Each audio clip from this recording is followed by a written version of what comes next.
Komið sæl aftur. Við sjáum á yfirlitskortinu að það svolítið lægðasúpa svona í kringum landið. Lægðin sem hefur stjórnað veðrinu frá því í gær, hún kemur til að ganga hér til austurs og það lægir smám saman á morgun.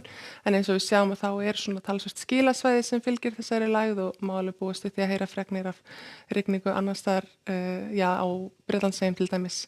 Það snjóaði víða á landinu í nótt og í morgun og það eru sumir fjallvegir ófærir á norðanverðu landinu. Vissar að fylgjast vel með veðri og færð áður en að við förum á stað ef við ætlum á milli landshluta. Það myndast síðan önnur nokkuð djúp lægð með myndalegu úrkomusvæði suður af Hvarfi. Hún kemur til að koma við sögu hér á fimmtudag og föstudag og svo verður áframhaldandi lægðagangur helgina. Við sjáum að það vetrarlegt að litast á hitasviðskortinu, fimbulkuldi í háloftunum víðast hvar í kringum okkur. Kuldaskilin ganga hér langt til austurs en með þessari nýju lægð sem verður hér suður af Hvarfi koma þessi svona dálítið skörpuskil og með henni þar með úrkoma sem gæti verið svona slitta eða jafnvel rigning við ströndina á sunnanverðu landinu á föstudag og laugardag. En eins og við sjáum þá þetta klukkan 18 á morgun, það nú svona kalt í fyrramálið og norðan strekkingur víða á austanverðu landinu, líklega einhver áframhaldandi éleigangur norðan til en síðan gengur svona mesti vindurinn til austurs þegar líður á morgundaginn klukkan 18 annað kvöld þá verður þetta orðið svona fremur hægur norðan vindur víðast hvar helst að verði smá svona strekkingur hér út á austurmiðunum. Eins og við sjáum að þá frost í öllum landshlutum og eftir því sem að léttir hraðar til því meira verður frostið. Á fimmtudag þá ganga nú skil hér upp að landinu. Við sjáum að það svolítil væta með suðausturströndin. Þetta gæti orðið slitta eða rigning en gæti svo sem líka alveg eins orðið snjókoma. Það getur verið úrkoma af öllum tegundum í 1 gráðu hita.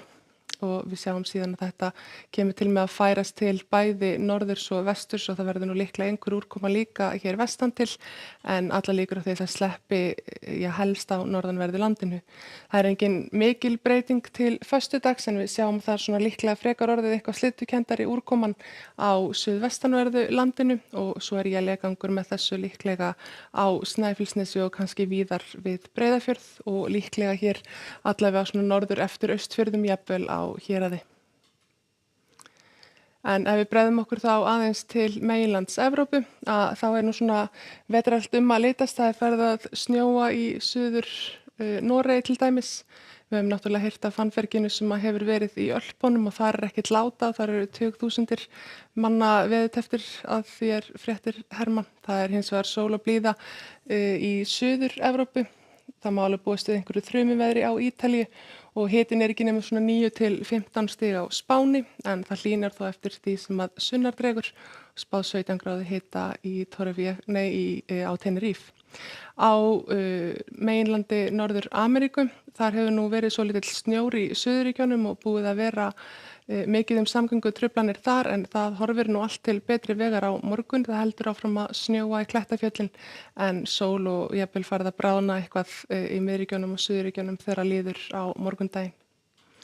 En það ennþá svalt að litast hjá okkur norðanátt á morgun sem fer hægt minnkandi. Það léttir síðan til og frystir allt land og einkum þá inn til landsins og verður líklega kaldast þar, ekkert ólíklegt að við náum 15 gráðu frosti á einhverjum veðurathugunarstöðum á morgun.